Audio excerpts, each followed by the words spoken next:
utuslah kami, sang pengubah negeri. Guru bergerak pasti, berbagi dan mengabdi, religi dan mandiri, solusi untuk negeri. Bergerak cerdaskan bangsa, gotong royong dalam satu irama. Merdeka belajar siswa, cerdas dan berkarakter Pancasila. Taklukkan rintangan yang ada, percaya yang kuasa guru penggerak akan selalu ada untuk siswa Indonesia. Alhamdulillah wa syukurillah wa la haula wa la quwwata illa billah. Qala rabbi ishrah li sadri wa yassir li amri wahlul 'uqdatam min lisani yafqahu qawli. Rabbi zidni ilman warzuqni fahman, amma ba'du. Yang kami hormati Bapak Kepala Sekolah SDN Paniis, yang kami hormati Ibu Dewan Guru, Ibu-ibu wali murid SDN Paniis yang kami hormati pula. Acara pada pagi hari ini yaitu acara pengimbasan budaya disiplin SDN Paniis akan segera kita mulai. Adapun acaranya akan saya bacakan terlebih dahulu. Yang pertama pembukaan, kedua menyanyikan lagu Indonesia Raya. Selanjutnya sambutan yang pertama dari Bapak Kepala Sekolah, yang kedua Ketua Komite kalau memang mereka hadir, mudah-mudahan beliau sedang di perjalanan. Yang selanjutnya yaitu narasumber ya, Ibu Erni. Untuk menghemat waktu, mari kita buka acara ini dengan sama-sama membaca basmalah. Bismillahirrahmanirrahim. Acara yang kedua menyanyikan lagu Indonesia Raya yang akan dipimpin oleh Ibu Mita. Kepada hadirin dimohon untuk berdiri.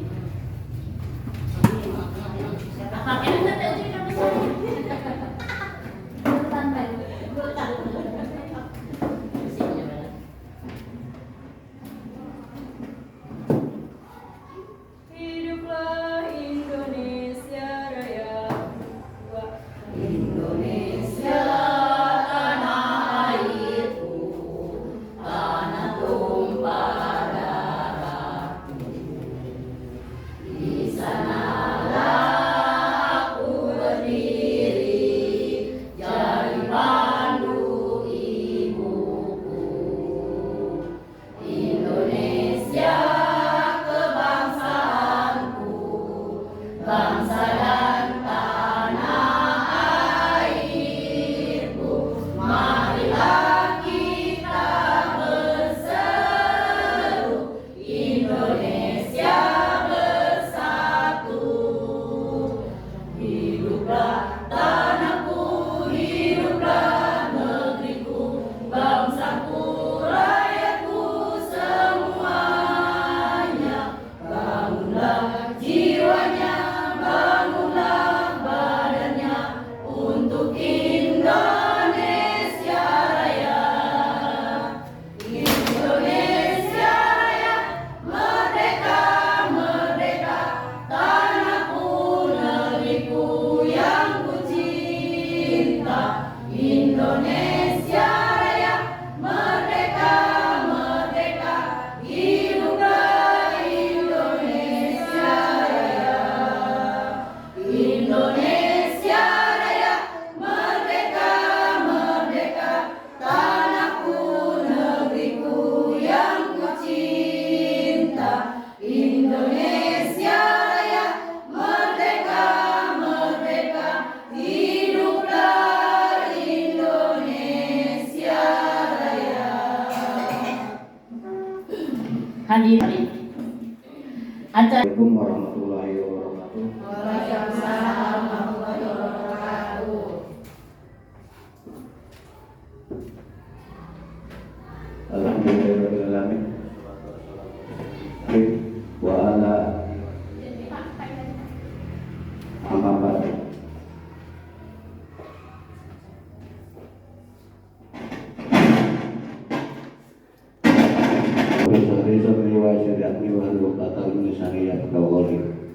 Yang terhormat Ibu Dewan Guru, yang terhormat Ibu Wali Murid SDN Panis yang saya hormati, dan yang terhormat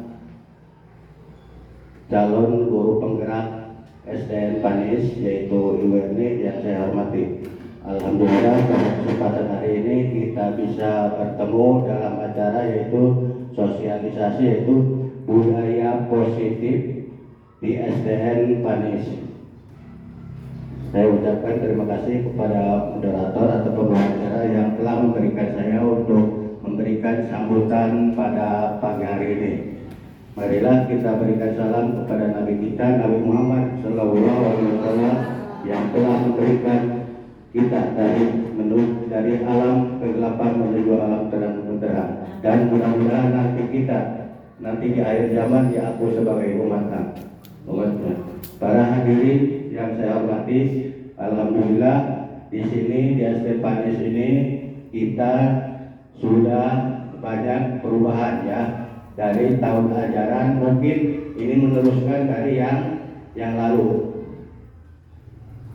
Alhamdulillah di SDN Panis ini ada seorang calon guru penggerak, yaitu tujuannya untuk memotivasi kita, baik orang tua maupun guru-guru semua dan murid-murid kita nantinya supaya lebih baik lagi ke depannya, baik dalam bertingkah laku, berbicara, sopan santun segala macam itu nanti kita akan rasakan, tetapi tidak seperti makan cabai ya. Nanti sekian bulan ke depan pasti ada efeknya atau ada hasilnya gitu. Ibu bapak yang saya hormati, alhamdulillah sedikit-sedikit kita sudah punya beberapa kegiatan di SDN Panis ini. Alhamdulillah, yaitu hari Senin ada upacara dilakukan, yaitu masih pagi ya, terus jam 7 udah ada semuanya gurunya ya, sebagian itu. Terus lagi hari Selasanya olahraga kami akan lakukan, yaitu udah beberapa kali.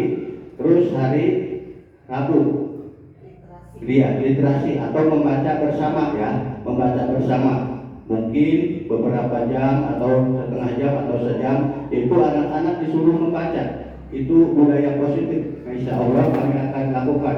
Terus hari Jumat yaitu pertama sholat duha bersama ya, atau berjamaah belajar sholat. Terus setelah itu infak sodako. Nanti infak sodako itu nanti akan diberikan kepada yatim piatu atau yang lainnya atau yang membutuhkan ya, ditabung setiap hari Jumat. Nah, terus sorenya itu ada pramuka ya, itu sudah kami lakukan. Alhamdulillah berkat dorongan para guru semua, terutama Ibu Erni yang antusias untuk mendukung SDN kita supaya ada perubahan baik bertingkah laku maupun yang lainnya. Terus hari Sabtunya itu gotong royong atau bebersih ya, membersihkan lokasi kita bersama ya, baik rumputnya segala macamnya. Nanti itu sudah kami lakukan. Insya Allah ke depan kami mohon doanya kepada semua wali murid supaya bisa mendukung. Nah, sesuatu ini tanpa ada dukungan dari wali murid ini tidak akan berjalan. Maka wali murid itu yang sangat menentukan. Nah, dan saya berpesan sebagai kepala sekolah, apabila ada sesuatu permasalahan di sekolah, jangan di-share di HP atau mendingan datang ke sekolah. Ayo kita duduk bersama. Bagaimana cara mengatasi SDN Panis ini supaya lebih baik ke depannya. Jangan utak-atik di HP, itu tidak akan menjadikan masalah ya, tidak akan menyelesaikan masalah ya. Tahu itu akan masalah. Sekali lagi kami mohon dukungan kepada wali murid, guru-guru, karena di sini ada calon guru penggerak. Insya Allah ke depan kita akan lebih baik ya, lebih baik yang akan datang akan lebih baik. Mungkin itu saja ya. Nanti kita ini akan dikasih penjelasan atau apa saja oleh Ibu Erni yang sudah beberapa atau hampir 2 bulan yang mendapatkan pendidikan PPG ya, CPG ya, calon guru penggerak. Maksudnya bukan menggerakkan sekolahnya, tetapi menggerakkan murid-muridnya, guru-gurunya supaya lebih baik ya. Insya Allah SDN Panis ke depan lebih baik. Mungkin itu saja amanat atau saran, mudah-mudahan ada manfaatnya. Sekian, wabillahi taufiq wal hidayah. Wassalamualaikum warahmatullahi wabarakatuh. Terima kasih kami ucapkan kepada Bapak Kepala Sekolah SDN Panis yang telah memberikan arahannya. Hadirin yang berbahagia, acara selanjutnya karena komite berhalangan hadir, mungkin kita langsung saja kepada pemateri ya, kepada yang terhormat Ibu Erni, dipersilakan.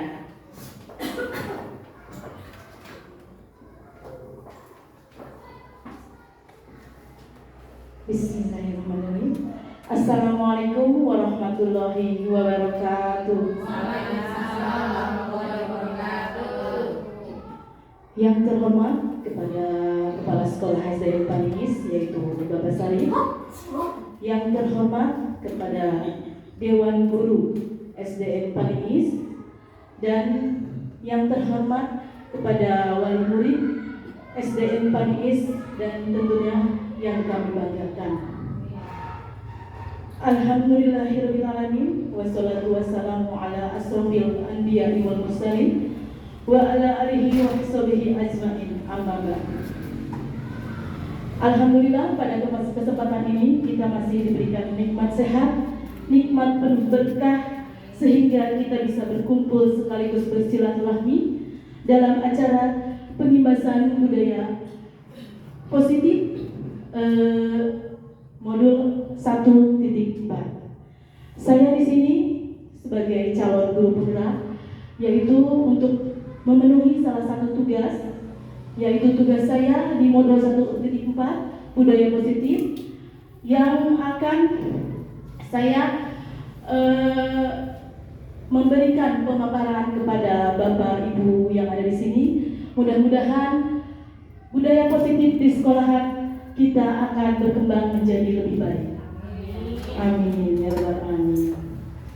Baiklah, saya akan lanjut untuk memberikan pemaparan atau penjelasan kepada Ibu Bapak tentang modul budaya positif, pengimbasan aksi nyata budaya positif di SDN Panis. Seperti itu. Jadi, apa itu ilmu yang saya dapatkan di luar? Saya harus mengimbaskan atau dipraktekkan langsung kepada siswa-siswa di SDN Panis dan kepada Dewan Guru di sini ya. Adapun ada beberapa agendanya. Di sini ada beberapa agenda, yaitu pembukaan, presentasi konsep. Di sini ada perubahan paradigma, belajar disiplin positif, motivasi perilaku manusia, kebutuhan dasar, posisi kontrol, restitusi, keyakinan kelas, dan segitiga restitusi. Terakhir, tanya jawab, berbagi pengalaman, dan refleksi. Nah, inilah adalah agenda yang akan nanti saya jelaskan atau paparkan kepada Bapak Ibu yang ada di sini. Lanjut.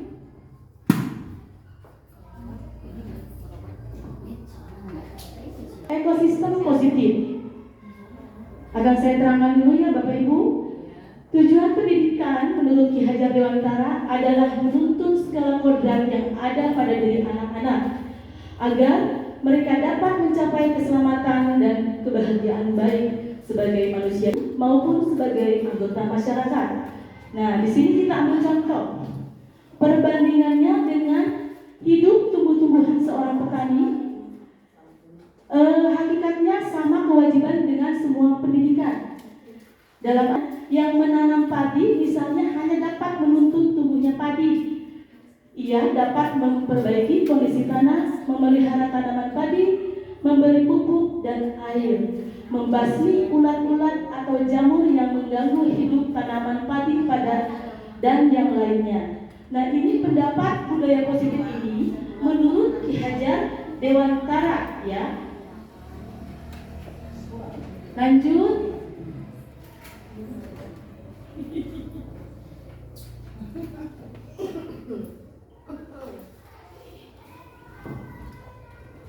Di sini ada perubahan paradigma. sama-sama belajar. Nah, Ibu-ibu, di sini kita simulasikan ada contoh kepalan tangan ya. Kegiatan kepalan tangan di sini. Ada A dan ada B. Anda dan teman Anda. Jadi ada A itu Anda dan B itu teman Anda. Kita ambil, sobeklah secari kertas kecil. Tuliskan benda atau sesuatu yang sangat berharga untuk Anda. Letakkan di salah satu tangan Anda dan genggam benda tersebut dengan segala daya. Buatlah sebuah kepalan. Teman Anda B akan mencoba dengan sekuat tenaga dengan berbagai cara untuk meminta Anda memberikan benda tersebut. Apa yang terjadi? Nah, jadi seperti ini. Kalian membawa benda berharga, kalian kepal di tangan kalian. Bisakah teman kalian atau teman Anda bisa membuka kepalan itu biar bisa mengambil benda berharga kalian? Dengan cara apa? Segala cara dipakai, yaitu dengan rayuan, dengan bujukan, dengan imbalan, ataupun penghargaan supaya teman Anda itu bisa memiliki benda berharga yang kalian punya. Nah, apakah kalian akan memberikannya? Apakah kalian akan menolaknya? Nah, mengapa seperti itu? Pasti kalau kita mau berbuat baik dan mempertahankan sesuatu, pasti ada godaannya, dirayu lah, diiming-iming lah, atau menggunakan kekerasan lah, dan lain sebagainya ya. Nah, seperti itu. Tapi kalau hati kita yakin, tidak, pokoknya saya harus bisa mandiri, harga itu walaupun diiming-imingi yang manis atau yang baik, atau bahkan dengan imbalan uang, seperti itu. Nah, lanjut. Untuk membangun budaya positif, sekolah perlu menyediakan lingkungan yang positif. Ya, lingkungan positif ini ada positif, aman, nyaman, agar murid-murid membantu berpikir, bertindak, dan menciptakan dengan merdeka, mandiri, dan bertanggung jawab. Kita mudah-mudahan, insya Allah dengan saat ini bisa menyediakan nyaman. Nah, makanya kita setiap wali kelas atau setiap guru kelas, kita berupaya semaksimal mungkin bisa membuat kelas kita itu nyaman ya, buat kita tempati di sini di sekolah. Karena kelas itu ibaratnya rumah sendiri, seperti itu ya. Kita harus merawatnya, kita harus membersihkannya, kita harus menjaganya, dan kita pun harus menghiasnya selayaknya rumah sendiri, seperti itu ya, biar kita nyaman belajar di kelas. Nah, gitu. Salah satu strategi yang perlu ditinjau ulang adalah bentuk disiplin yang dijalankan selama ini di sekolah-sekolah kita. Alhamdulillah, di sekolahan kita semenjak ada Bapak Kepala baru semester awal, kita bisa memberikan perubahan-perubahan yang positif, walaupun belum maksimal ya Bapak Ibu. Yang namanya juga kita proses ya. Yang tadinya kita malas, alhamdulillah sekarang sedikit-sedikit kita kasih contoh teladan buat anak kita. Karena kalau anak-anak itu tidak bisa dengan istilahnya cuma disuruh saja, tidak bisa harus dibentak, tidak bisa dengan dimarahi, dihardik segala macam, tidak bisa. Salah satu contoh ke anak itu gimana kitanya? Kita harus memberikan contoh teladan buat anak kita. Karena kalau bukan kita siapa lagi? Kita di sekolah itu orang tua bagi anak-anak kita di sekolah, dan ibu bapak di rumah sebagai orang tua juga ya. Anak di sekolah itu tanggung jawab orang tua ya. Semaksimal mungkin saya juga sebagai guru ke anak saya bilang di sekolah, pokoknya kalian itu, orang tua kalian di sekolah itu ibu. Anggaplah ibu ini orang tua kalian. Jangan malu, jangan segan kalau ada masalah apapun seperti itu. Kita melakukan pendekatan ke anak, biar anak itu bisa cerita apa permasalahannya. Jikalau ada permasalahan, misalkan dia sering terlambat datang ke sekolah, kenapa? Kita tanya seperti apa, adakah solusinya gitu kan, biar ada perubahan ke depannya, seperti itu. Sebelum kita gali lebih lanjut tentang teori disiplin, restitusi dan Diana Gosen, mari menyamakan model pemikiran kita tentang disiplin itu. Nah, lazimnya disiplin dikaitkan dengan kontrol. Dalam hal ini, kontrol guru dapat menghadapi murid. Ya. Jadi kontrol guru itu dalam menghadapi murid. Ini PR sekali ya Bapak Ibu ya. Guru itu harus serba bisa.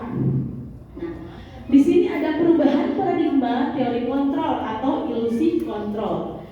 Di bawah ini adalah paparan dari Dr. William Glasser dalam kontrol teori untuk merumuskan beberapa miskonsepsi tentang kontrol.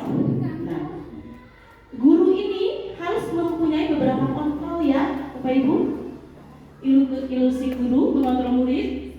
Ilusi bahwa kritik dan membuat orang merasa bersalah dapat menguatkan karakter. Nah, di sini menguatkan karakter nih, apa nih? Kritik dan membuat orang merasa bersalah dan menguatkan karakter. Jadi, kalau ada anak yang bermasalah atau ada yang melakukan kesalahan, kita jangan memojokkan. Justru kita harus tahu alasannya kamu berbuat itu seperti apa, dan harus menguatkan lagi. Janganlah dia sudah dimarahi, dipojokkan, dan dia merasa tidak dihargai, nanti kena psikisnya kena, seperti itu ya. Kita harus menguatkan karakter dia. Oh iya, kamu salah, wajar kamu bisa berbuat salah, karena manusia itu tidak luput dari kesalahan. Mungkin seperti itu cara menguatkan karakter. Lanjut, ilusi bahwa semua penguatan positif efektif dan bermanfaat. Ilusi bahwa orang dewasa memilih hak dan untuk memaksa. Nah, di sini yang suka disalahkan ya. Orang dewasa memilih hak untuk memaksa. Nah, apakah ibu wali murid seperti itu suka memaksa ke anaknya? Tidak. Mudah-mudahan tidak ada ya.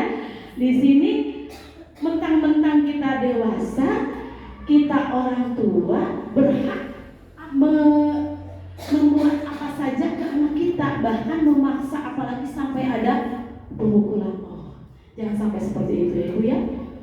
Apalagi ibu gurunya, aduh saya zaman sekarang ya Bu ya, membentak anak murid saja tidak boleh, bahkan sampai dipenjarakan. Sungguh luar biasa jasa ibu guru ya, yang sudah pekerjaannya sangat mulia, membangun anak bangsa menjadi tauladan, ternyata bisa dipidanakan.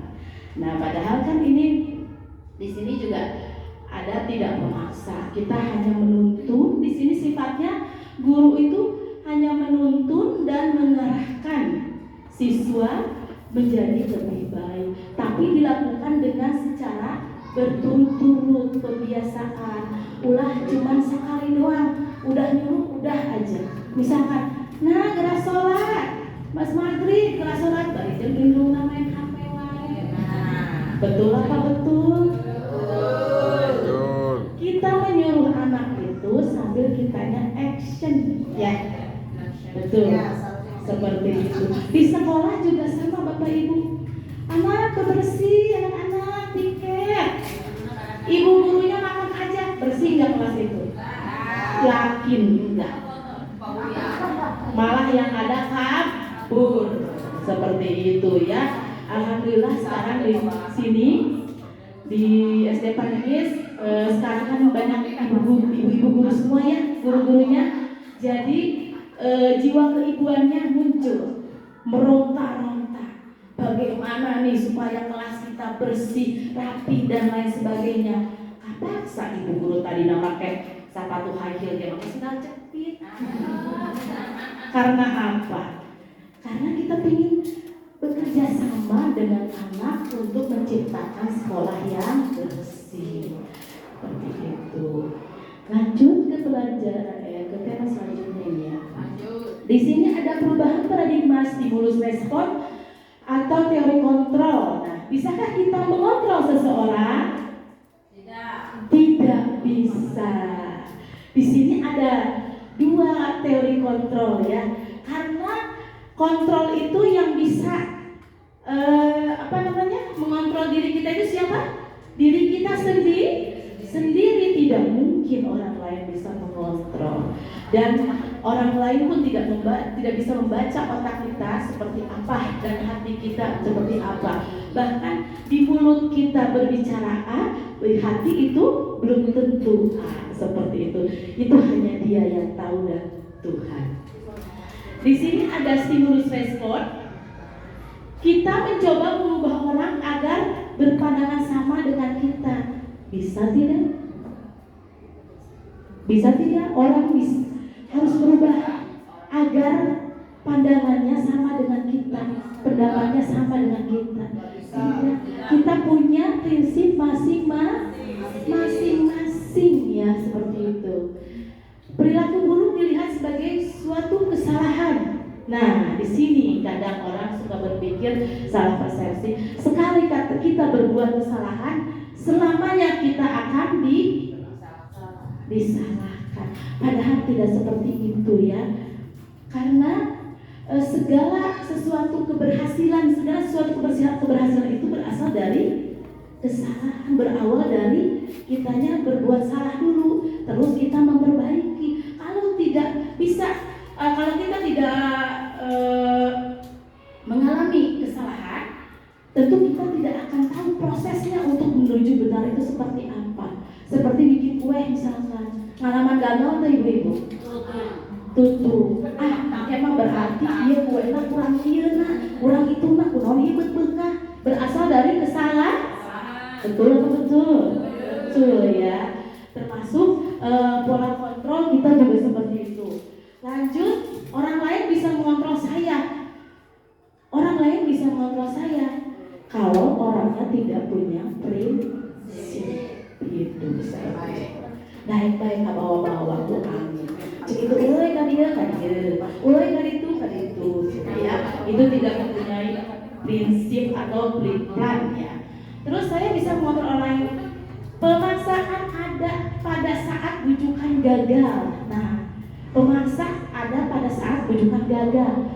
Pernah tidak kita membujuk, contohnya kita guru nih, membujuk anak biar anak mau mengikuti olahraga misalkan ya, tapi anak itu tetap kagak, urang mangges disayang-sayang, dininang-ninung apa segala macam, tapi anak itu kekeh tetap tidak mau mengikuti. Ada nggak ibu di sini? Ada akhirnya seperti ini. Nah, ini masuk ke stimulus respon. Terus berpikir menang atau kalah. Nah, di sini kayaknya kalau misalkan kita bisa mengajak atau bisa menuntun orang, oh saya dapat nih menang. Kalau misalkan gagal tadi kayak tadi membujuk murid itu gagal, oh berarti saya kalah. Di sini tidak ada ya. Lanjut ke teori kontrol. Di sini kita berusaha memahami pandangan orang lain tentang dunia. Nah, kita di sini apa coba? Kita berusaha memahami pandangan orang lain tentang dunia. Berarti kita harus menerima masukan teman kita atau anak kita atau murid kita. Jadi kita harus bisa memahaminya dan bisa berbagi, jangan kekeh murengkeh jeung pendapat sorangan seperti itu ya. Biar nanti tujuannya seimbang. Lanjut, semua perilaku memiliki tujuan. Jelas perilaku kita itu mempunyai tujuan. Misalkan kitanya rajin, perilakunya baik, insya Allah nanti kedepannya dia akan baik. Karena apapun itu, kalau kita menanamnya baik, insya Allah hasilnya akan baik ya ibu-ibu ya. Terkecuali kitanya mendidiknya tidak baik, hasilnya tidak baik. Tapi tidak ada seorang ibu atau guru memberikan contoh atau ngasih materi yang tidak baik ke anak ya. Pasti semuanya akan memberikan yang terbaik semaksimal mungkin. Nah, setelah itu hanya Anda yang bisa mengontrol diri Anda. Nah, Betul, hanya kita yang bisa mengontrol. Yang selanjutnya, Anda tidak bisa mengontrol orang lain. Jelas, karena hati seseorang tidak bisa dikontrol atau tidak bisa dilihat ya. Di sini kolaborasi dan konsensus menciptakan pilihan-pilihan baru. Nah, kita harus berkolaborasi dengan orang, bekerja sama dengan orang lain karena kita masih butuh orang lain dalam kehidupan kita ya Bapak Ibu. Tidak bisa kita hidup di dunia ini hanya sendiri ya, yang lain ngontrak. Karena ceksahan cek Romeo and Juliet berarti ya. Terus lanjut model berpikir menang-menang. Nah, kalau di sini tadi stimulus respon ada menang kalah. Kalau ini menang-menang, pokoknya aing kudu menang, pokoknya aing kudu bisa. Di sini ada keegoisan tersendiri seperti itu. Kita lanjut. Masih semangat ya mendengarkan Ibu Erni yang sedang mengoceh. Jangan kan Ibu Erni seperti ini ya. Kalau tidak ada calon guru penggerak mungkin Ibu Erni seperti ini. Nah, di sini apakah makna disiplin? Berasal dari bahasa Latin disiplin itu yang artinya belajar. Disiplin diri membuat orang menggali potensinya menuju sebuah tujuan, apa yang dia hargai. Namun dalam budaya kita, makna kata disiplin telah berubah menjadi sesuatu yang dilakukan seseorang pada orang lain untuk mendapatkan kepatuhan. Kecenderungan umum adalah menghubungkan kata disiplin dengan ketidaknyamanan, bukan dengan apa yang kita hargai atau pencapaian suatu tujuan mulia. Jadi awalnya itu kata disiplin itu artinya belajar. Nah, sekarang dikaitkan berubah menjadi sesuatu yang dilakukan seorang untuk mendapatkan kepatuhan ya. Jadi mentaati peraturan di sini itu ya mungkin. Yang bisa diterapkan dari kata disiplin itu mentaati peraturan secara terus menerus ya. Kalau misalkan nih hari ini datang tepat waktu, besok udah terlambat lagi, besoknya tepat waktu, besok telat ya, itu masih belum dikatakan untuk disiplin. Jadi kata disiplin itu dilakukan secara terus menerus sehingga nantinya akan ada kesadaran dari diri seseorang itu melakukannya setiap hari karena tanggung jawabnya seperti itu. Lanjut kita ke, nah di sini ada teori motivasi perilaku manusia. Yang nomor 1 di sini untuk menghindari ketidaknyamanan atau hukuman, apa yang akan terjadi apabila saya tidak melakukannya. Nah di sini ada kalimatnya dan di sini ada motivasinya. Kalau yang terjadi apabila saya tidak melakukannya, ini termasuk motivasi eksternal ya, berarti ke masalah pribadi di sini. Untuk yang kedua, untuk mendapatkan imbalan dari orang lain. Nah, apa yang akan saya dapatkan apabila saya melakukannya? Jadi kalau ini adalah perilakunya ini harus selalu mendapat imbalan ya.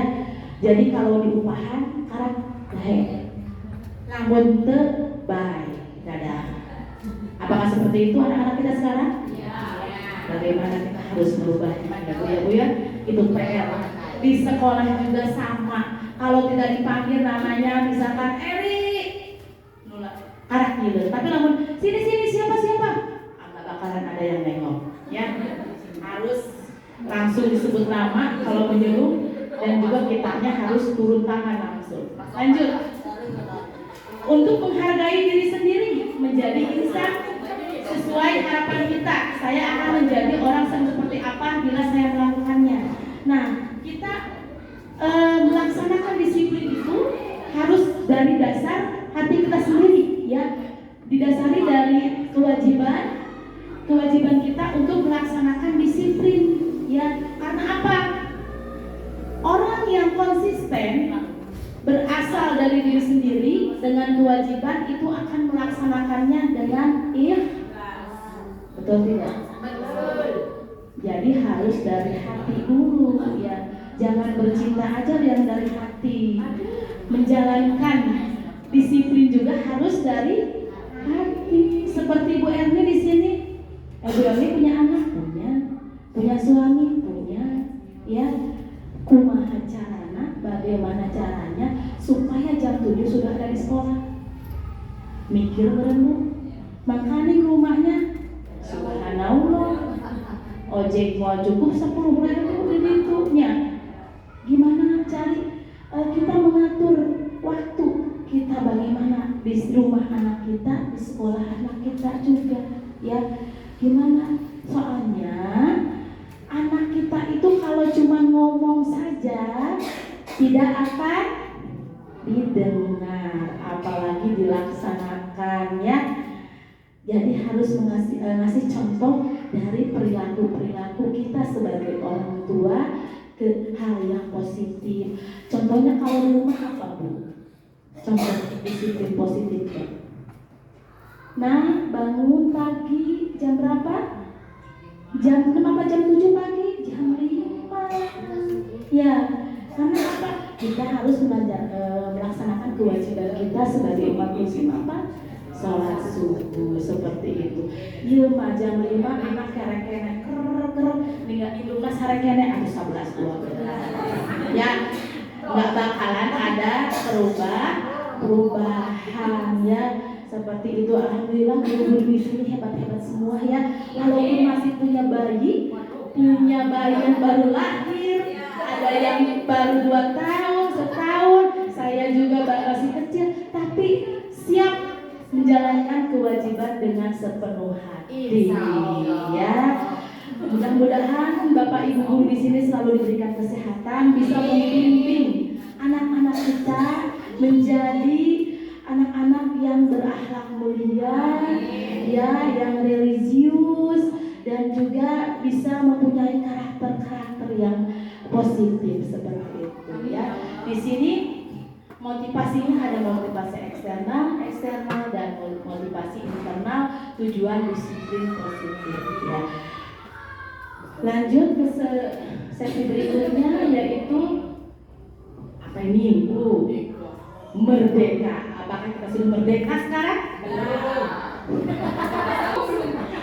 Belum merdeka kalau isi dompet masih ada dan Pak Timura yang sedang berperang melawan. Seperti itu, ya. Belum merdeka kalau dapur belum. Seperti itu, ya. Nah, di sini merdeka menurut Ki Hajar Dewantara artinya tidak hanya terlepas dari perintah, akan tetapi juga cakap buat memerintah diri sendiri. Ya, ulah pinter kok deh. Hayang merentah ogah diparentah. Oh gitu. Seperti itu, ya. Kita di sini harus saling, ya. Kita bisa ngomong ke orang atau ngomong ke murid kita, anak kita, ulah gitu jingceng, kudu bener, udah hadir kia. Orang kemana mah ngabrak banget. Siapa itu? Tapi bukan saya, ya, tentunya, ya. Bukan saya, seperti itu, ya. Tapi makanya tugas sebagai orang tua itu sungguh besar sekali, ya, Ibu Bapak. Tidak hanya kita cuma untuk kasih makan dan uang jajan, ya. Kita banyak PR-nya, pekerjaannya yang harus dikerjakan, dari mulai akhlak di situ, ya, religiusnya dan juga disiplinnya, ya. Kalau punya akhlak tapi nggak disiplin, gimana? Kalau kita misalkan punya agama religius, kalau tidak disiplin bagaimana? Piraku sholat sakadae, ngaji sakadae, ya. Kita tentunya harus punya prinsip dari hati kita itu untuk bisa lebih disiplin lagi. Lanjut, Bapak Ibu, di sini ada budaya positif itu ada tabelnya. Dan pertama, budaya positif ada lingkungan positif, keyakinan kelas, kesepakatan kelas. Nah, ini include semuanya, harus seimbang, ya. Ada budaya positif, ini teorinya, lingkungan positif, lingkungan sekolah dan sekitarnya, ya. Bukan lingkungan sekolah itu hanya di sekolah saja. Dampaknya itu bisa meluas ke di luar lingkungan, ya. Karena anak-anak kita berada di lingkungan sekolah semuanya, dan sini ada keyakinan kelas dan ada kesepakatan kelas. Boleh ibu bapak sambil nyemil-nyemil atau minum-minum ala kadarnya ya, biar tidak mengantuk. Harusnya nanti diadakan bakso ya. Ya, nanti kalau selanjutnya ada, insya Allah tidak akan bakso. Biar kita tetap semangat ya, biar tetap semangat. Lanjut di sini keyakinan kelas, pengumuman dan penghargaan. Nah, mengapa tidak peraturan saja? Mengapa harus keyakinan kelas? Mengapa kita memiliki peraturan harus menggunakan helm bila mengendarai roda 2? Pasti ada sebab akibatnya ya di sini ya. Mengapa kita memiliki peraturan 3M, menggunakan masker, mencuci tangan dan menjaga jarak 1,5 meter? Mengapa kita memiliki peraturan harus datang tepat waktu pada saat mengikuti pelatihan? Untuk mendukung motivasi intrinsik kembali ke nilai-nilai keyakinan lebih menggerakkan seseorang dibandingkan mengikuti serangkaian peraturan. Nah, pada dasarnya anak itu kan mencontoh, ya Bapak Ibu, mencontoh. Walaupun ada aturan apapun, tapi yang dia lihat apa? Yang dia lihat, yang dia jalan itu seperti apa? Misalkan ngajiblah diri itu, jagalah kebersihan di luar, buang sampah pada tempatnya. Tapi kalau anak-anak yang lain ada yang membuang sampah satu saja di depan dia, pasti mengikuti. Jadi apalah aturan, ya anak-anak itu masih bisa mengikuti dibandingkan aturan seperti itu ya. Nah, seperti ini contoh yang nomor 1, mengapa kita memiliki peraturan harus menggunakan helm bila mengendarai kendaraan roda 2. Ada ini enggak keikhlasan atau sadar dari diri kita bahwa helm itu untuk kesehatan atau keselamatan kita, bukan karena polisi. Nah, seperti itu ya. Kalau di kampung sini nggak ada polisi, orang lain gitu meraki helm, orang yang nurutan. Tapi lain lagi dengan orang Pangasih, walaupun dari Pangasih ke Panjuran masih menggunakan helm. Itu contoh keyakinan. Itu namanya yakin akan keselamatan, bukan karena ada polisi. Ya, itu polisi tidur mungkin ya. Begitu. Ya, itu adalah sedikit contoh apalah peraturan kalau tidak ada keyakinan. Jadi kita harus yakin, jangan hanya sekedar peraturan. Dan orang kita itu rata-rata mengikuti orang-orang itu, cina orangnya gitu. Jangan seperti itu ya, Bapak Ibu. Lanjut, yang mana yang merupakan keyakinan kelas? Mengapa? Nah, di sini ada dua-duanya kesepakatan kelas. Yang mana keyakinan dan mana kesepakatan? Kita bacakan Ibu yang sudah jadi kesepakatan kelasnya. Datang tepat waktu, mengucapkan salam, menjaga kebersihan sekolah, berdoa sebelum dan sesudah kegiatan, aktif dalam pembelajaran, yang terakhir tertib. Tapi sebelah sini lihat, kami guru dan murid saling menyayangi. Kami guru yang semangat belajar, kami murid yang peduli dengan teman. Nah, ada yang beda? Ada yang beda di sini? Maknanya, kalau di sini hanya kesepakatan yang mungkin belum dijalani. Ya, kalau ini kami guru dan murid saling menyayangi, berarti ini sudah meyakinkan bahwa kita dengan murid itu saling menyayangi. Apakah bisa dibedakan mana kesepakatan dan mana keyakinan? Kalau keyakinan itu yakin apapun itu peraturannya atau kesepakatannya yang sudah kita laksanakan, seperti itu ya. Beda dengan kesepakatannya seperti ini tapi kita yakin keyakinannya seperti ini ya. Ada perbedaannya. Lanjut, di sini ada kesepakatan keyakinan kelas ya. Kesepakatannya misalkan selalu kembalikan buku ke tempatnya. Apa nih keyakinannya? Dilarang mengganggu orang lain. Apa nih kesepakatannya, keyakinannya? Hadir di sekolah 15 menit sebelum pembelajaran. Apa keyakinannya? Dari semua kesepakatan ini pasti ada keyakinannya. Nah, ini dia keyakinannya. Yang pertama, selalu kembalikan buku ke tempatnya. Ini bentuk dari keyakinan tanggung jawab ya. Kita harus bertanggung jawab akan semua perbuatan kita seperti itu. Terus yang selanjutnya, dilarang mengganggu orang lain. Ini apa keyakinannya?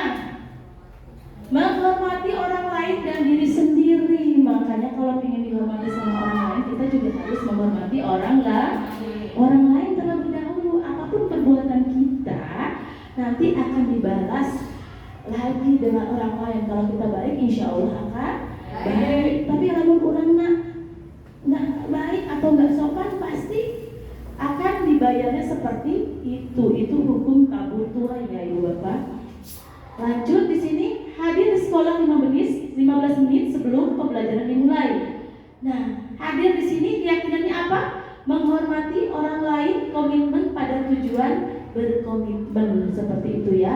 Jadi 15 menit hadir itu menghormati orang lain, kedua yaitu berkomitmen pada diri sendiri. Lanjut, dilarang melakukan kekerasan.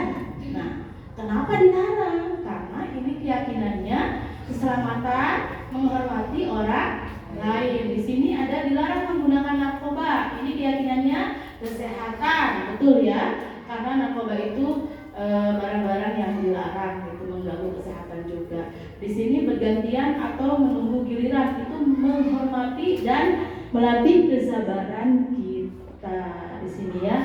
Lanjut, di sini ada dihukum oleh penghargaan. Maksudnya apa sih dihukum oleh penghargaan?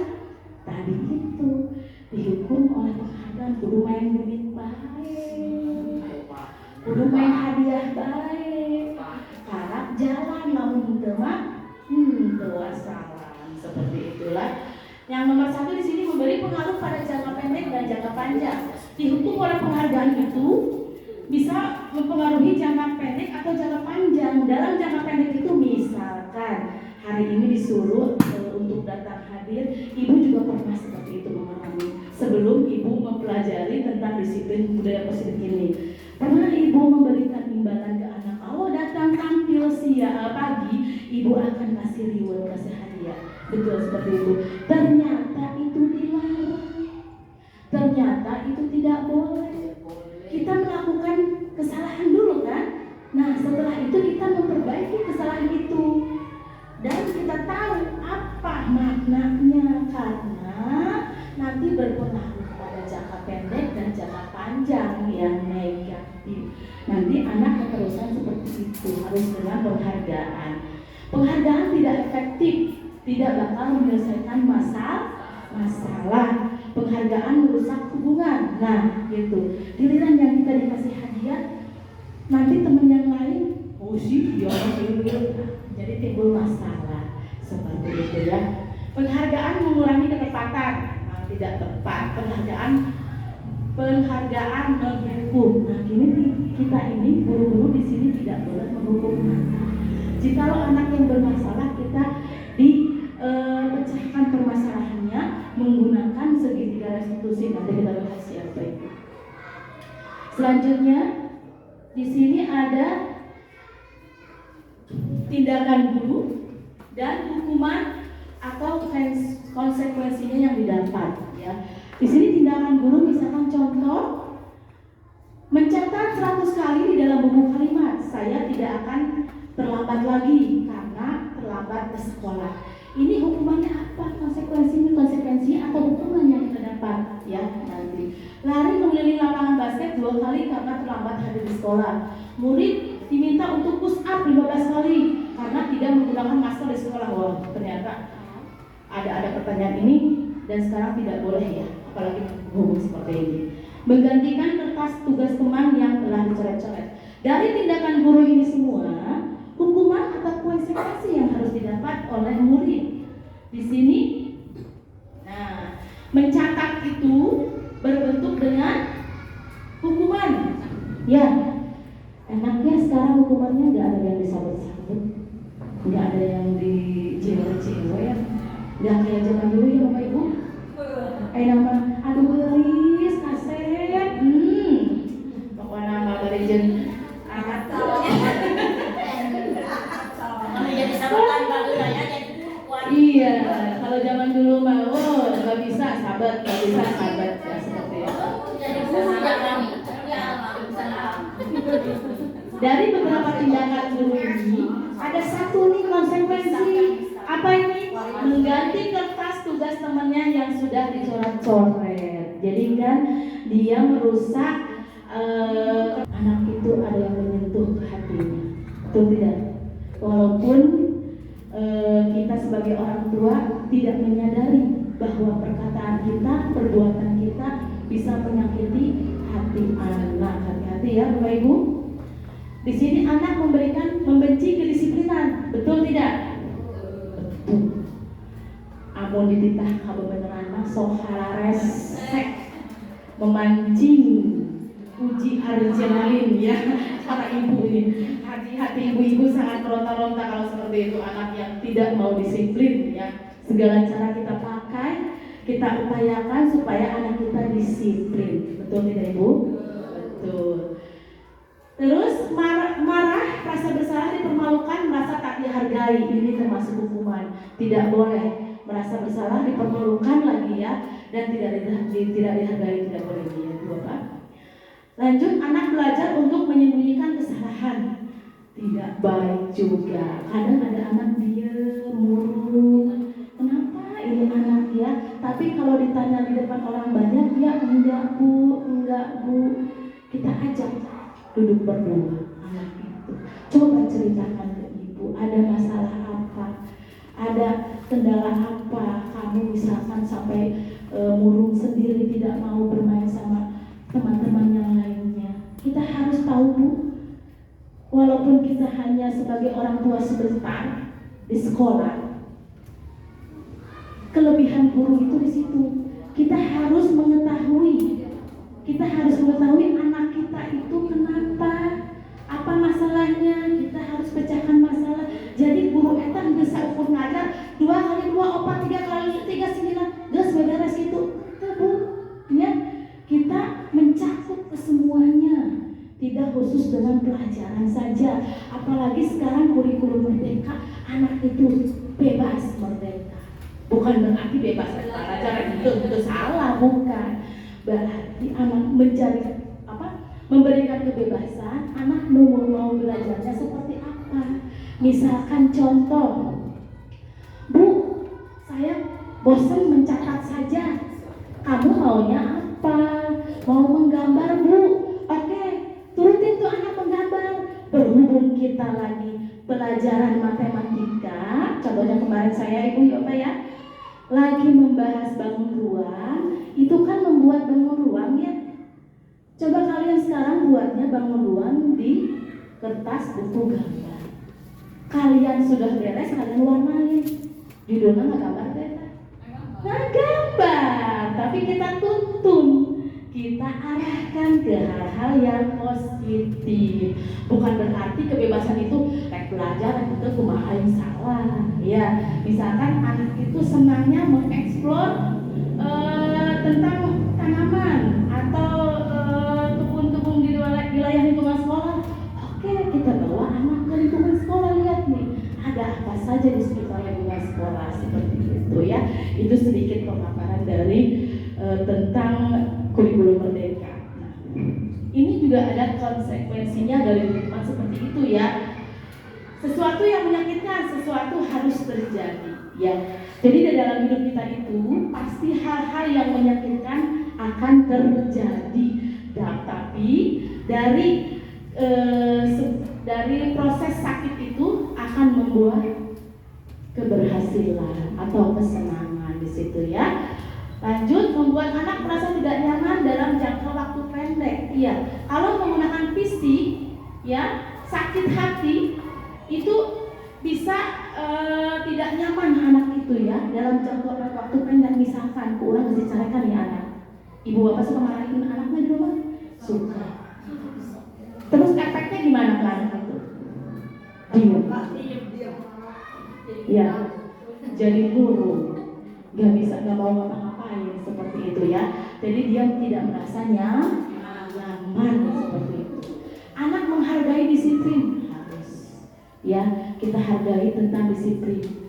Kita juga harus menghargai anak yang sudah bangun pagi tanpa dibangunkan orang tua. Kita kasih pujian, alhamdulillah, anak kamu sekarang, mudah-mudahan besok seperti itu lagi, mama atau mama senang, bahagia, misalnya seperti itu ya. Kita jangan bosan-bosan ke anak selalu mengucapkan terima kasih.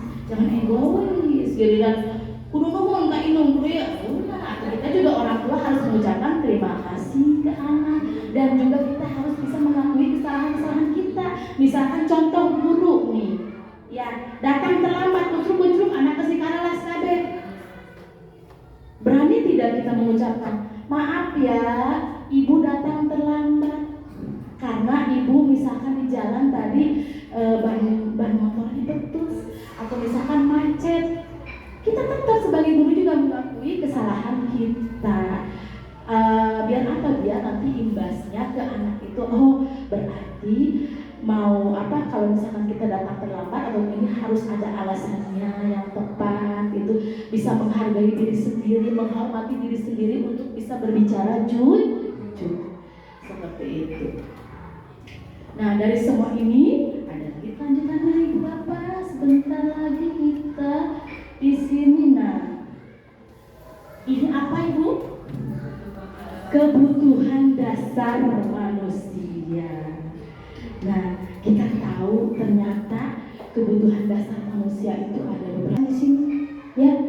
Bukan hanya butuh duit saja, ya. Ada kebutuhan dasar itu di sini. Ada kebutuhan cinta dan kasih sayang, ya. Nah, ada penguasaan, kesenangan dan kebebasan, dan juga survival. Dari semua ini kita harus bisa memenuhi kebutuhan-kebutuhan ini. Karena kalau diantaranya tidak ada, pasti dia akan membutuhkan dengan sikap-sikap yang tidak wajar seperti itu ya. Cinta kasih sayang contohnya kita harus menyayangi, terus harus mencintai ke anak-anak kita atau pasangan kita seperti itu ya. Penguasaan, kita harus menguasai apa yang kita lakukan. Misalkan kita pintar masak, otomatis kita harus menguasai, tahu bahan-bahannya seperti apa seperti itu ya. Kalau kita misalkan belajar di sekolah, penguasaan kita apa, kita tahu bahwa belajar di sekolah itu bukan hanya pelajaran matematika saja, berarti kita harus mempunyai beberapa buku yang harus diperlukan lagi. Di sini ada kesenangan. Kesenangan itu apa bentuknya? Hibur. Iya, mama juga butuh hiburan. Betul tidak? Maknya di dapur wae. Ya, sama Bapak Ibu guru di sini, anak kita sebagai orang tua butuh hiburan. Tapi hiburan itu tidak harus yang mahal, sesuai dengan kondisi kita sendiri. Misalkan contohnya kita misalkan di rumah dengan ngobrol sambil tertawa menceritakan hal-hal yang lucu, itu bentuk kesenangan tidak? Kesenangan. Bacakan makan ya, bareng hahak perut kenyang, tetap kalau tidur, gitu seperti itu. Suatu bentuk kesenangan. Jangan lupa tapi anaknya ya, jangan mikir mamanya saja. Datang ke rumah anaknya lapar, mana coba bacakan tuh di tetangga, aduh, ya. Nah, seperti itu ya. Nah, terus lanjut di sini ada kebebasan. Kita memberikan kebebasan yang positif kepada setiap manusia ya. Di sini kan judulnya manusia, berarti mau anak, mau orang tua, mau guru, pokoknya judulnya manusia butuh kebebasannya. Iyalah, butuh kebebasan, butuh healing, butuh segala macam ya. Manusia itu bebas berekspresi. Kita bisa melakukan apa saja tapi dalam hal-hal yang positif. Tetap seperti itu ya. Jangan di luar koridor. Nantinya kalau ada keluar dari koridor, penalti, udah itu kartu merah nanti keluar ya. Seperti itu. Lanjut. Nah, di sini ada pertanyaan lagi. Ibu guru bilang, aku tidak boleh bersenandung sewaktu mengerjakan tugas. Katanya, kelas harus tenang, tidak ada suara. Padahal kan aku suka dan senang menyanyi. Nah, ini kebutuhan apa ini yang dilakukan anak ini, kebutuhan apa? Nanti kita jelaskan lagi, ada isinya ya. Lanjut, ibu guru tidak menyapaku hari ini, padahal aku pakai sandal jepit rambut, pakai jepit rambut baru. Aku bosan, masa belajarnya cuma gitu-gitu aja, dengerin ibu guru aja. Nah, nanti ini kebutuhan apa yang anak butuhkan ya. Terus aku sebel, gambarku tidak rapi, malah ibu guru menunjukin teman-temanku di depan kelas. Nah, seperti ini kebutuhan-kebutuhan apa yang harus anak dapatkan. Nah, sudah terbaca Bapak Ibu? Guru bilang, aku tidak boleh bersenandung mengerjakan tugas. Katanya, kelas harus tenang, tidak ada suara. Padahal kan aku suka dan senang menyanyi. Ini kebutuhan apa? Kesenangan, ya. Kadang-kadang kan lagi belajar anak nyanyian. Ya, nah kita jangan langsung, hei berisik, diam. Tidak boleh seperti itu. Tanya dulu, kamu kenapa menyanyi? Apa alasannya? Bosan bu belajarnya pengen, oke, ya udah nyanyi, ayo barengan gitu, seperti itu. Nyanyinya usahakan kita masuk ke pembelajaran yang sedang kita ajarkan, seperti itu. Terus lanjut, ibu guru menyapaku hari ini, padahal aku pakai jepit baru, jepit rambut baru. Jadi mana yang pakai jepit baru yang di alam punya kamu, ya. Nah, apalagi guru kelas 1 nih sama kelas 2 nih. Bu, aku punya ini bu, ini. Itu harus apa, kebutuhan apa? Cinta kasih, ya, cinta kasih sayang, itu harus di alam. Iya bangga diharapkan guru pikiran ibu. Kesadar, ngapain sih kamu gitu-gitu di depan ibu? Ibu makan aku pakai, oh ternyata baru, ya. Sama ya, anak kita di rumah seperti itu ya, kalau punya hal baru, di alam tuh. Bahkan sampai keluar rumah, pamer kata tangga, aku punya ini baru, aku ini baru, betul apa betul? Betul ya. Jadi itu kebutuhan cinta kasih yang harus diterima seperti itu. Lanjut, aku bosen, masa belajarnya cuma gitu-gitu aja, dengerin ibu guru aja. Jadi dia itu bosen, tidak mau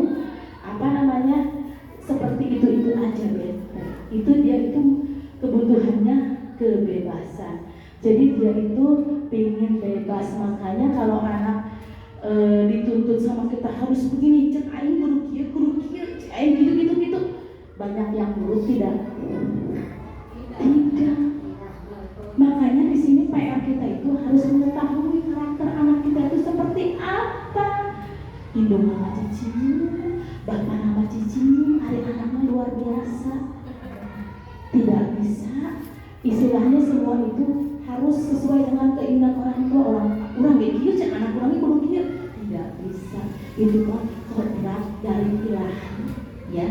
Jadi PR kita yang harus mengetahui bagaimana atau kebutuhan apa yang dibutuhkan oleh anak seperti itu ya. Lanjut, ini aku sebel gambarku tidak rapi, malah ibu guru nunjukin ke teman-teman di depan kelas.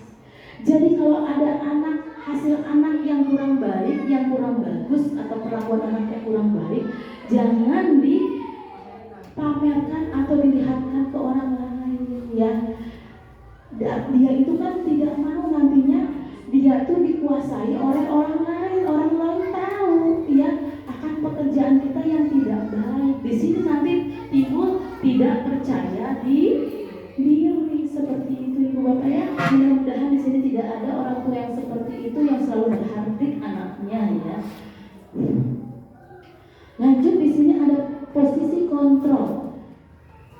Ada 5 posisi kontrol di sini.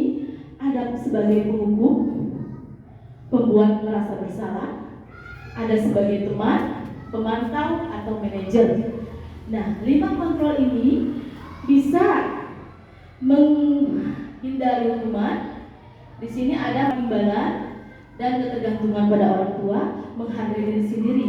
Ini identitas gagalnya, ini ke sini identitas berhasil atau suksesnya. Di sini ada identitas berhasil sukses dengan kontrol diri. Kalau ini di luar kontrol ya, kalau ini dalam kontrol. Nah, seperti ini.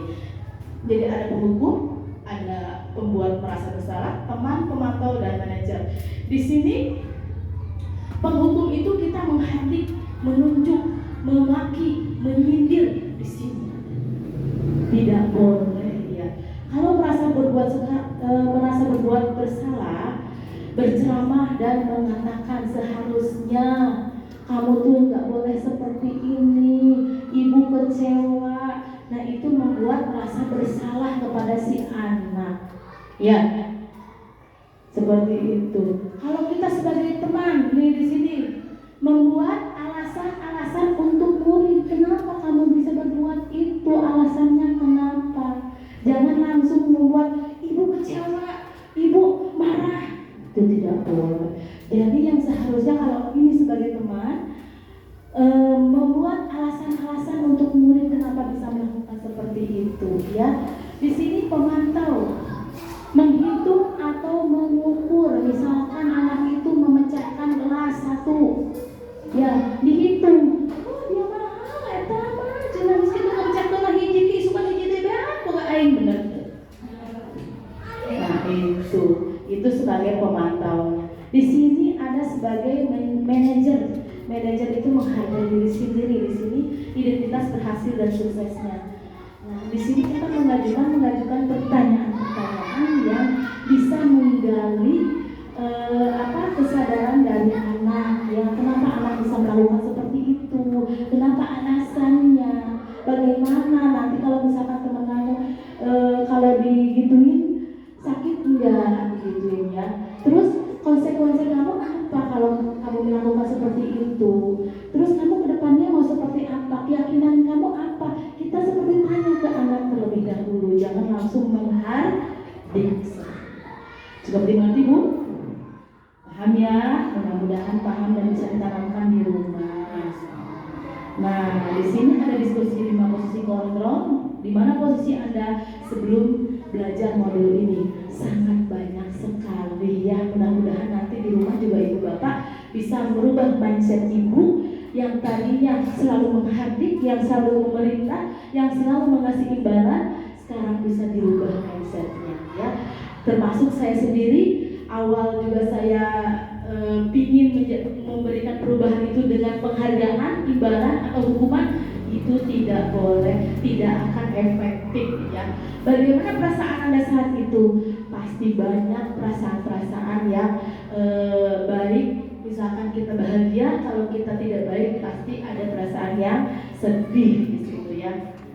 Di mana posisi Anda saat ini? Kita itu pingin tadi ada di sebagai teman dan sebagai manajer di situ ya. Bagaimana perasaan Anda saat ini?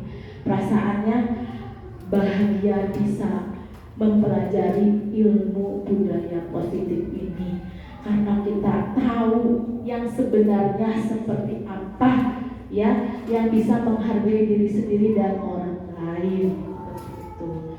Lanjut.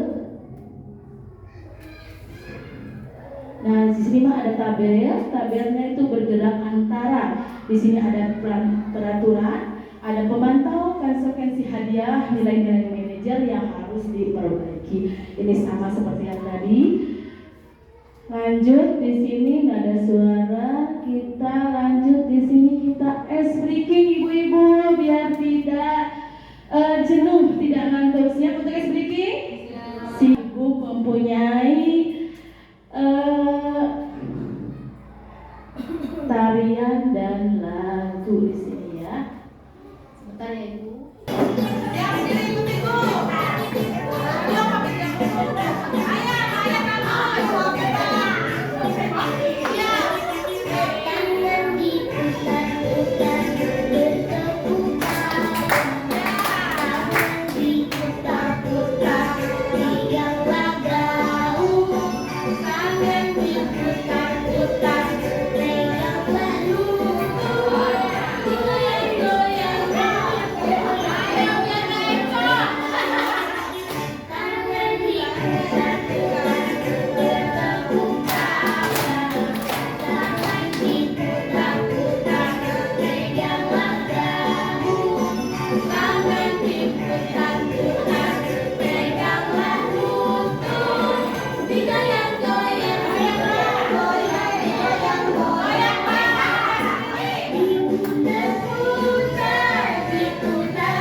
Terus.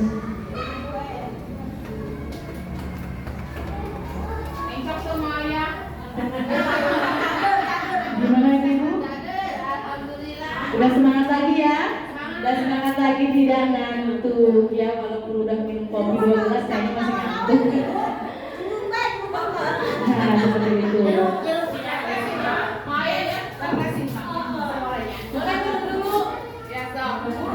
Guru materi yang minum haus dari pagi. Ini udah habis botol. Ya katanya lumayan. Seueur tenang minuman. Kemarin kan mesti kirim hujannya Ibu Bapak. Lanjutkan lagi ya, agak Ibu. Di sini kita lihat ada apakah gerangan. Di sini ada restitusi. Apa itu restitusi? Ada yang tahu? Restitusi itu adalah proses menciptakan kondisi bagi murid untuk memperbaiki kesalahan, sehingga mereka bisa kembali pada kelompok mereka dengan karakter yang lebih kuat. Ya, jadi restitusi itu adalah proses menciptakan kondisi baik bagi murid dari kesalahannya, ya kan? Sehingga mereka itu tidak merasa bersalah, tidak merasa tidak nyaman ya. Jadi bahkan kita bisa memulihkan karakter yang lebih kuat untuk anak ya. Lanjut, di sini ada 9 ciri-ciri restitusi ya Ibu-ibu. Yang pertama yaitu bukan untuk menebus kesalahan, namun untuk belajar dari kesalahan. Yang kedua, memperbaiki hubungan. Yang ketiga, tawaran bukan paksaan. Yang keempat, restitusi menuntut untuk melihat ke dalam diri. Yang kelima, restitusi mencari kebutuhan dasar yang mendasari tindakan. Restitusi diri adalah cara yang paling baik untuk memperbaiki diri. Yang ketujuh, fokus pada karakter bukan tindakan. Yang delapan, fokus pada solusi. Yang kesembilan, mengembalikan murid yang berbuat salah pada kelompoknya.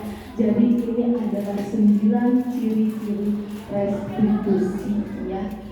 Jadi dengan kita merestitusi anak, nanti si anak akan mengembalikan kepercayaan diri atau bisa berkarakter ke yang lebih positif.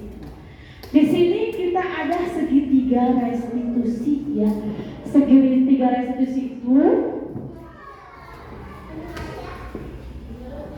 yang pertama ini ada validasi kebutuhan ya, menanyakan keyakinan, menstabilkan identitas.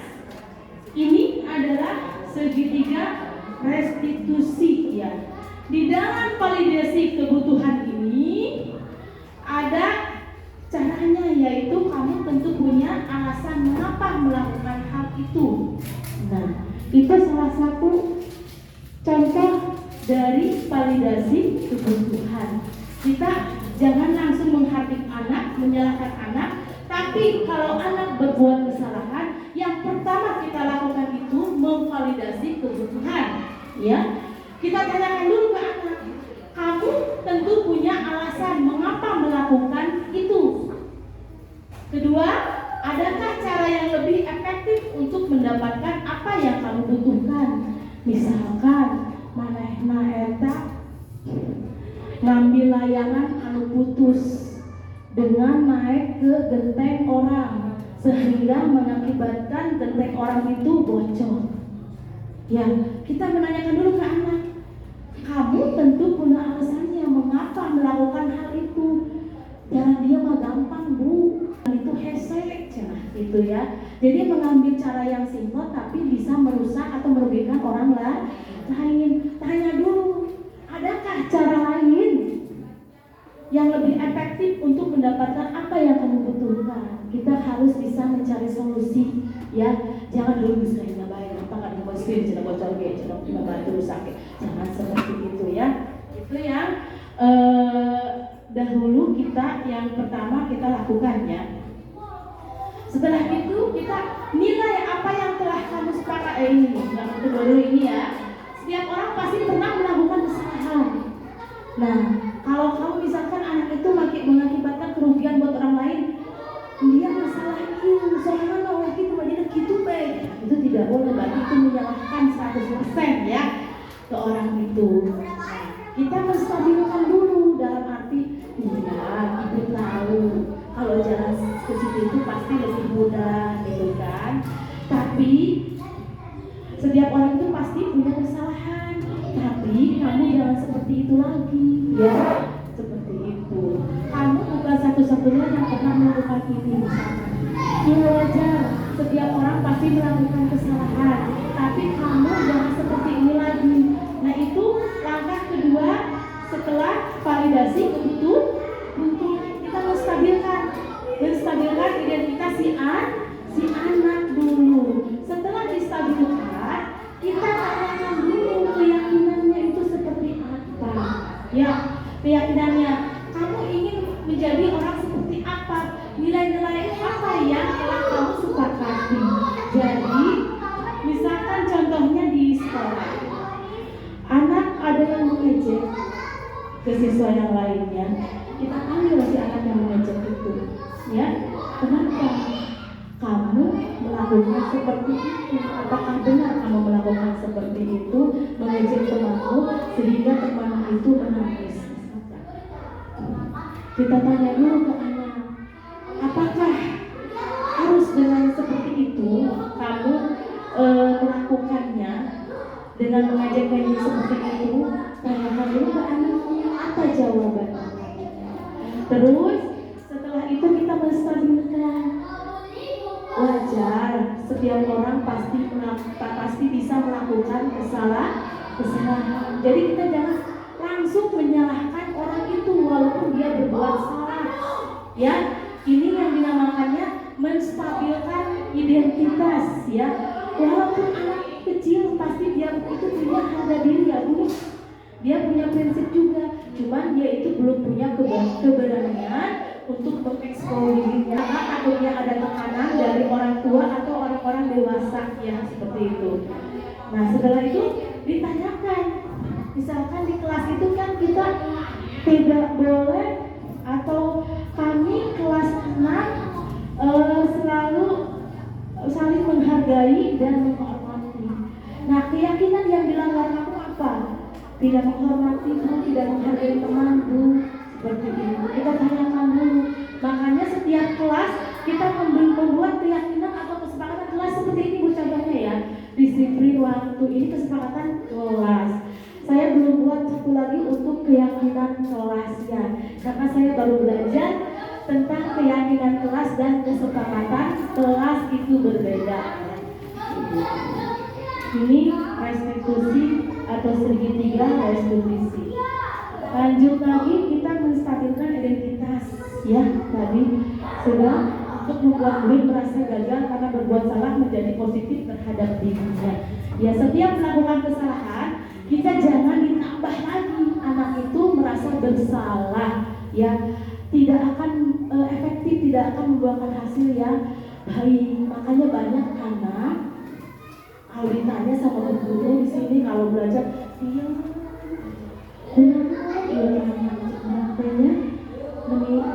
ngomong nggak mau bersosialisasi sama teman-temannya, diam aja. Ternyata mungkin dia korban broken home dari rumahnya karena kurang perhatian orang tua atau karena misalkan dia yang selalu dimarahin terus sama orang tuanya ya, jadi mengganggu ke psikis anaknya ya, jadi tidak akan berkembang nanti anak itu seperti itu. Di sini guru berkata, berbuat salah itu hal yang manusiawi, tidak ada manusia yang sempurna. Bapak Ibu juga pernah berbuat salah. Kita pasti bisa menyelesaikan permasalahan ini. Bapak Ibu tidak tertarik untuk mencari tahu siapa yang benar, siapa yang salah. Nah, setiap kita menyelesaikan masalah, kita jangan cari tahu siapa yang salah, siapa yang benar. Yang penting kita bisa merestitusi anak, ya, karena tidak akan merubah keadaan atau tidak akan menghasilkan yang lebih baik, lebih positif nantinya, gitu kan, untuk saling menyalahkan atau mencari yang benar atau mencari yang salah, gitu ya. Jadi Bapak Ibu lebih tertarik untuk menyelesaikan masalah yang mana? Kalau kamu menyalahkan diri sendiri terus-menerus, apakah kamu bersikap baik pada diri sendiri? Ya, jangan selalu menyalahkan diri sendiri. Kita harus tahu permasalahannya dulu seperti apa, tapi tidak mencari siapa yang salah dan siapa yang benar di sini. Ini ada validasi tindakan yang salah. Membantu murid mengenali basic need atau kebutuhan yang ingin dipenuhinya ketika melakukan kesalahan itu. Pada dasarnya setiap tindakan manusia tujuannya adalah untuk memenuhi kebutuhan dasar tadi, ya. Ada kesenangan, ada cinta kasih, ada apalagi kebebasan, dan ada penguasaan di situ tadi, ya. Pada dasarnya untuk memenuhi kebutuhan manusia, ya. Apakah itu power itu penguasaan, atau freedom itu kebebasan, love in belonging yaitu diterima, dan fun kesenangan, atau survival itu bertahan hidup, seperti itu, ya. Kita untuk bertahan hidup itu membutuhkan kebutuhan dasar yang tadi sudah dijelaskan, seperti itu, ya. Lanjut, guru berkata, kamu bisa saja kan melakukan hal yang lebih buruk, tapi kamu tidak melakukannya. Kalau anak melakukan kesalahan, kita tanya dulu, kamu melakukan kesalahan seperti ini, tapi belum tentu, atau tapi pasti ada yang bisa melakukan yang lebih dari kamu, seperti itu. Itu proses menstabilkan juga, ya. Kamu pasti punya alasannya mengapa. Apa yang penting bagi kamu? Kamu boleh tetap berusaha menjaga sikap itu, tapi tambahkan sikap yang lain atau yang baru, biar anak itu keluar, bisa menggali potensi yang ada di diri dalam anak, ya. Lanjut, maukah kamu belajar cara lain untuk mendapatkan yang kamu butuhkan tanpa harus memukul? Nah, kalau ada anak ibu yang dipukul, bagaimana, Bu? Ya, kita tanyakan dulu ke anak kita, kenapa kamu bisa dipukul? Kok bisa seperti itu? Kenapa? Alasannya kenapa? Takutnya anak kitanya yang yang berbuat kesalahan. Jadi kita itu jangan selalu menyalahkan mana yang benar, mana yang salah, ya. Saya juga punya anak sama. Anak saya pas waktu semester pertama masuk mendengar informasi dari temannya bahwa anak saya dipendam oleh seorang anak laki-laki. Saya sebagai orang tua pasti bertanya kepada ibu gurunya terlebih dahulu, ya, karena orang tua anak saya itu di sekolah itu ibu gurunya, tidak langsung menghakimi anak tersebut, ya, seperti itu. Saya tanyakan, ibu, bapak guru, benarkah anak saya ada yang menendang dadanya sama laki-laki? Oh betul, Bu, katanya, mohon maaf. Jadi kita itu menerima keterangan dari gurunya, ya. Terus bagaimana selanjutnya? Ini anaknya sudah saya proses, sudah saya ada tindakan dari sekolah. Jadi jangan sampai anak saya pribadi atau si anak yang menendang itu jangan menimbulkan nantinya merasa ketakutan, tidak nyaman, dan juga nanti terkena psikisnya, seperti itu, ya. Pasti ada solusi yang harus diselesaikan. Intinya kita tidak boleh langsung menghakim ke anak tersebut. Lanjut.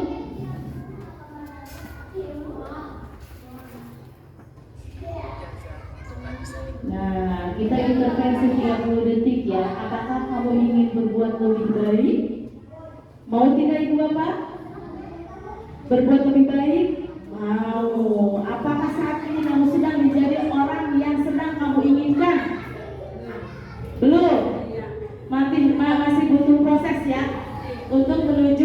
yang kamu inginkan. Nah, seperti itu. Apakah kamu bisa mengubah kegiatan atau perilaku kamu saat ini menjadi sikap yang lebih membantu? Nah, pada dasarnya apapun yang keinginan kita, itu yang bisa merubahnya siapa? Orang lain apa kita? Kita sendiri yang merubahnya, ya. Kita sendiri yang merubahnya. Kita mau jadi apa nih ke depannya? Mau lebih baik apa mau ngacak aduk? Lebih baik. Kita harus yakin yang tadi itu, kita keyakinan. Kita harus bisa merubah menjadi lebih baik, ya. Dengan kita bersikap atau kita melakukan hal-hal yang lebih baik. Apakah wajar membuat kesalahan? Bisakah kita memperbaikinya? Wajar tidak membuat kesalahan? Wajar, karena setiap manusia itu tidak luput dari kesalahan, ya Bapak Ibu, dan juga bisa kita memperbaikinya. Jangan sampai dari kesalahan itu kita menimbulkan masalah-masalah baru, ya. Geus salah cenah diteangkeun, geus kitu ngomong ribut panjang itu urusan. Tidak beres seperti itu. Jadi mohon apapun itu masalahnya yang ada pada anak di waktu sekolah, Bapak Ibu serahkan semuanya, percayakan semuanya kepada pihak sekolah. Sebaliknya ibu guru juga di sekolah seperti itu. Ya, ke orang tuanya di sekolah saya percayakan, yakin orang tua di rumah bisa mendidik anak-anak yang lebih baik. Jadi kita sama-sama bekerja sama untuk menjadikan anak-anak kita yang lebih baik sesuai dengan impian kita nantinya. Ya, seperti itu. Lanjut, apa yang kamu lakukan saat ini sesuai dengan keinginan kamu tadi belum ya katanya. Emang manusia itu tidak ada puasnya. Sudah dikasih sehat ya, alhamdulillah sebenarnya Maya. Cuman ya namanya manusia, kita harus memenuhi kebutuhan kita, ya. Sangat banyak sekali kebutuhan kita. Lanjut, kapan kamu siap untuk memulainya? Nah, Ibu, kapan kita harus siap? Kapan siapnya kita untuk memulai perubahan dalam diri kita? Sekarang atau nanti? Sekarang masih zona aman. Sekarang masih zona tidur. Itu pengalaman pribadi saya ya, Ibu Bapak. Kamu selagi sehat. Iya, betul sekali. Belum tahu besok lusa kita innalillahi, kita tidak diberikan sehat.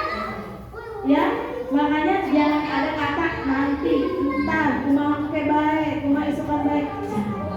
Ya, pokoknya mulai dari sekarang kita harus bisa merubah mindset kita, pola pikir kita untuk memperbaiki diri kita menjadi lebih baik. Tadi itu udah dipelajari tentang positif, tentang restitusi segitiga restitusi itu, ya seperti itu. Lanjut, saat ini kamu harus ini seperti ini ya. Sepertinya kamu punya masalah. Saya bisa bantu apa? Seandainya kamu punya masalah, bisa membantu apa?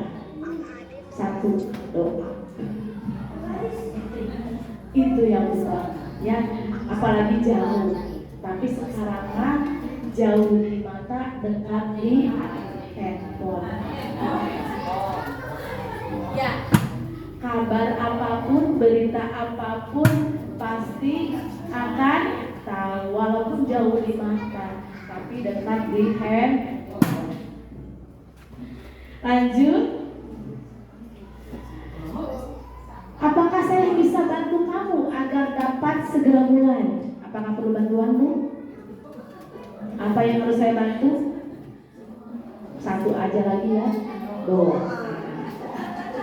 Supaya disegerakan semua keinginan-keinginannya. Amin ya Rabbal Alamin. Bagaimana kamu ingin diperlakukan dalam kegiatan ini? Bisakah kamu melakukannya? Apakah ada yang mau bertanya tentang pemaparan materi modul 1.4 yaitu tentang budaya positif. Mungkin ada dari Bapak, Ibu atau Ibu semua mungkin ini ya, cuman Bapaknya ada bagian fotografer doang. Dia bukan termasuk dari peserta. Mungkin Ibu ada yang mau ditanyakan, mangga. Ibu-ibu yang kurang paham bagaimana Bu, ini Bu, itu Bu, Ibu gurunya dan tanyakan.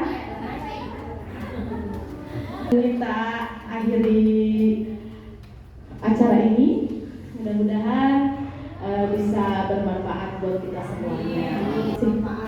Silakan, ada Bu Guru Jenab? Udah ngerti paham ya, udah pinter. Ayo Mak Ayah, ada yang mau ditanyakan? Ibu-ibu, saya berikan waktunya. Takut ada unek-unek selama ini di rumah tentang program sekolah dan lain sebagainya, mangga. Ini kan budaya positif ini, alhamdulillah kita sudah jalani sedikit demi sedikit ada perubahan. Contohnya yang tadi Bapak Bapak Kepala Sekolah bicarakan bahwa kita sudah mulai pembiasaan di sekolah ya. Hari Senin kita upacara, jam 7 naik sudah ada di sekolah. Alhamdulillah sekarang anak-anak sudah mulai mengikuti sampai 80%. Selanjutnya hari Selasa itu senam sehat pagi-pagi jam 7 juga kita melakukan senam sehat selama 30 menit kurang lebih.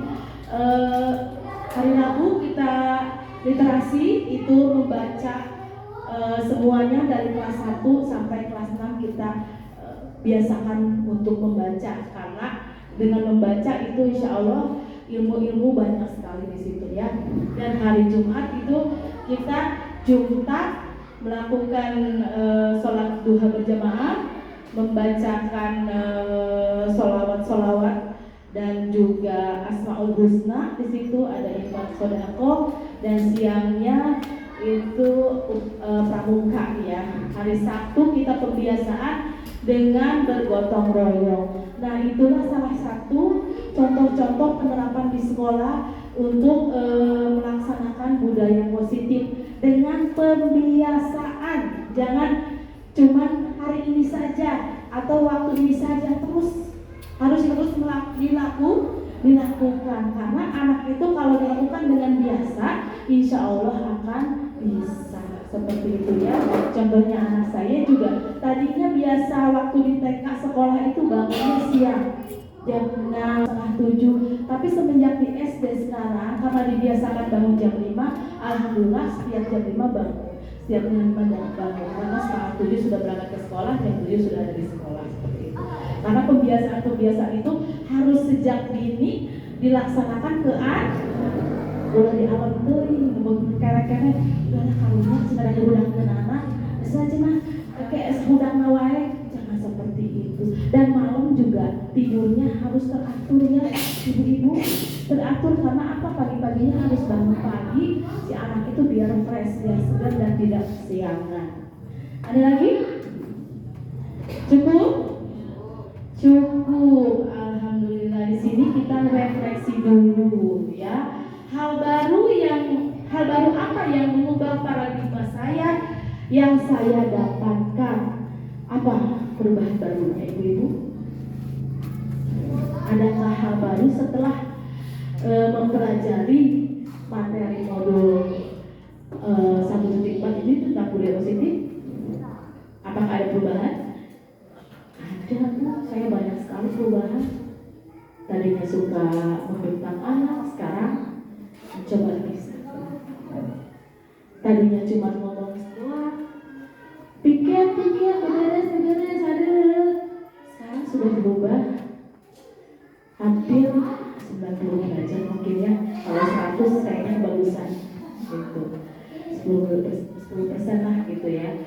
Karena manusia pasti masih mempunyai kesalahan seperti itu.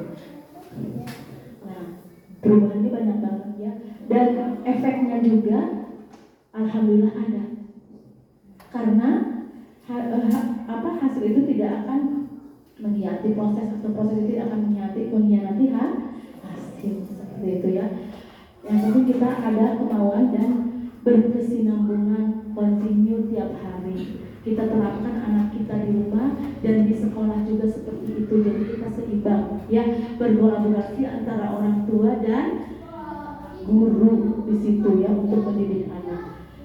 Perasaan apa yang muncul selama mengikuti sesi ini, khususnya mengenai makna disiplin dan motivasi intrinsik?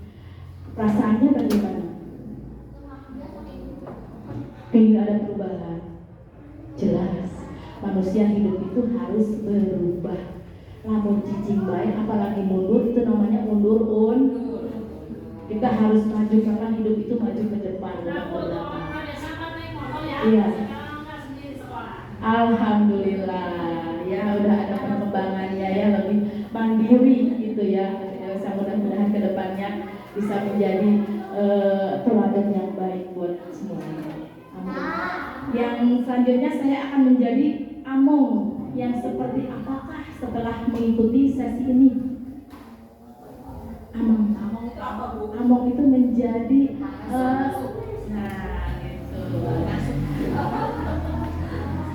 kita itu bisa ngomong gitu istilahnya, ya, bisa memperbaiki yang lebih baik, jadi contoh panutan teladan buat anak-anak kita, ya.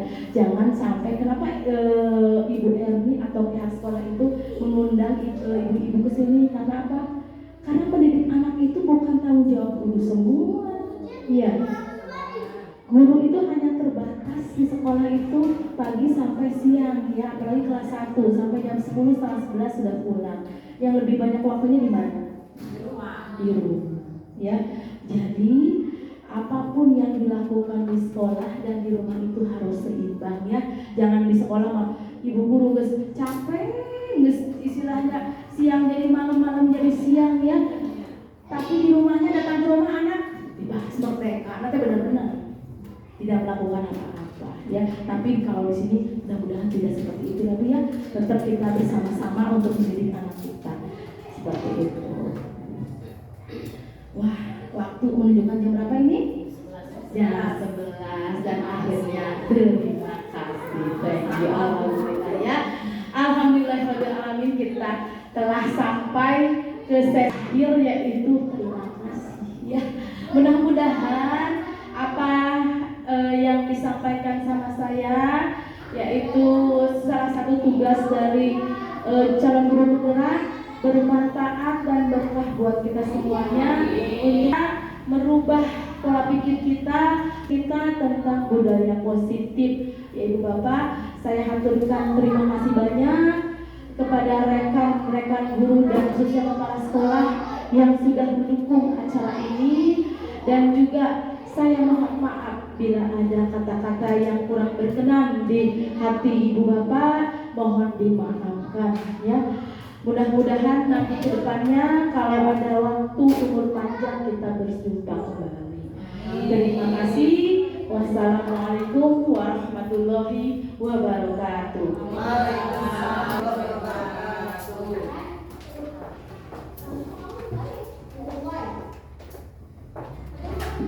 Terima kasih kami ucapkan kepada Ibu Erni, ya, mudah-mudahan apa yang disampaikan dapat bermanfaat khususnya bagi kita semua. Karena tahu mendidik anak itu bukan kewajiban di sekolah aja, ya. Sekolah itu waktunya cuma sedikit, banyaknya di rumah.